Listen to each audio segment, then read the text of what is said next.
2009 साली देखील हा प्रवास तसा वेगळाच अनुभव असायचा। ऑफ रोडने प्रवास करत कैलासाच्या पायथ्यापर्यंत पोहोचणं म्हणजे खूप धकाधकीचा प्रवास। लँड क्रुझरच्या कॉन्वेमधनं प्रवास होत असे।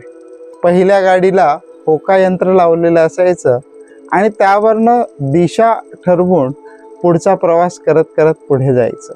सूर्योदयाला प्रवास सुरू करायचा। सूर्यास्ताला ज्या ठिकाणी अंधार पडेल तिकडे थांबायचं।